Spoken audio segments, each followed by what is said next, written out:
പാകിസ്ഥാന്റെ ഭാഗത്തു നിന്നാണ് ഈ മധ്യസ്ഥ ശ്രമത്തിന് വലിയ തോതിലുള്ള ശ്രമങ്ങൾ നടക്കുന്നത് എന്നാണ്.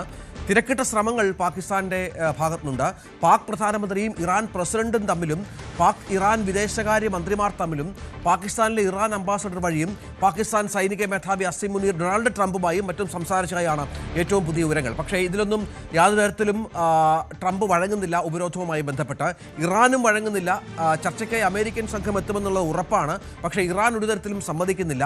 നാവിക ഉപരോധം കുരുക്കാകുമെന്ന് പാകിസ്ഥാൻ അമേരിക്കയെ ധരിപ്പിച്ചിട്ടുണ്ട്. നാവിക ഉപരോധം തീർക്കാതെ ഇറാൻ ചർച്ചയ്ക്ക് വഴങ്ങില്ല എന്ന് അസന്നിഗ്ധമായി വ്യക്തമാക്കിയിട്ടുണ്ട്. ഇതിനിടയിലാണ് ചെങ്കടൽ തീരത്തെ സൗദിയുടെ യാംബു തുറമുഖം ഉൾപ്പെടെ ഹോർമുസിന് പുറത്ത് തുറമുഖങ്ങളും യുദ്ധമുഖമായി മാറ്റുമെന്നുള്ള ഇറാന്റെ മുന്നറിയിപ്പ്. ഇറാൻ നേതൃത്വത്തിലെ ഭിന്നതകൾ സംബന്ധിച്ചും നിരവധി റിപ്പോർട്ടുകളൊക്കെ പുറത്തു വരുന്നുണ്ട്.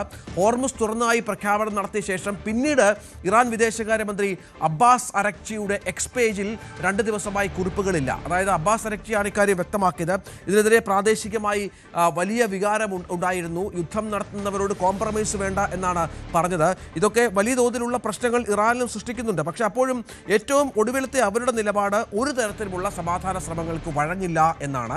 അത് കൃത്യമായ നിർദ്ദേശം ലഭിക്കാതെ, കൃത്യമായ ഉറപ്പുകൾ കിട്ടാതെ തങ്ങൾ വഴങ്ങില്ല എന്നാണ് ഏറ്റവും പ്രധാനപ്പെട്ട ഒന്നായി ഇപ്പോൾ പുറത്തു വരുന്നത്. ഇതിനിടയിൽ നേരത്തെ പറഞ്ഞതുപോലെ മറ്റ് 2 പ്രധാനപ്പെട്ട കാര്യങ്ങൾ കൂടി ഈ ഇറാൻ്റെ ഭാഗത്ത് നിന്ന് ഉണ്ടാകുന്നുണ്ട് എന്നുള്ളത് മറ്റ് തുറമുഖങ്ങളെ കൂടി ലക്ഷ്യം വെക്കും എന്നുള്ളതാണ്. നമുക്കറിയാം അജയ്, നേരത്തെ യുദ്ധം അതിൻ്റെ പാരമ്യത്തിൽ നിന്നപ്പോൾ ഏറ്റവും പ്രധാനമായും നമ്മൾ കണ്ട ഒരു കാര്യമെന്ന് പറയുന്നത് അമേരിക്കയുടെ സഖ്യകക്ഷികളെ ആക്രമിക്കുക, ഗൾഫ് രാജ്യങ്ങൾ UAE അടക്കം ഡ്രോണുകൾ പായിക്കുക. ഇപ്പോൾ ഏറ്റവും ഒടുവിലത്തെ മുന്നറിയിപ്പ് എന്താണ്?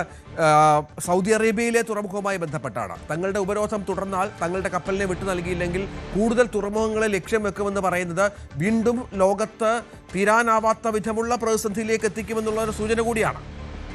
ഇപ്പോൾ ഇറാൻ പുറപ്പെടുവിക്കുന്ന മുന്നറിയിപ്പ് അനുസരിച്ച് ഈ സൗദിയിലെ യാംബു തുറമുഖം ഉൾപ്പെടെ ഈ യുദ്ധത്തിന് വേദിയാകും എന്നതാണ്.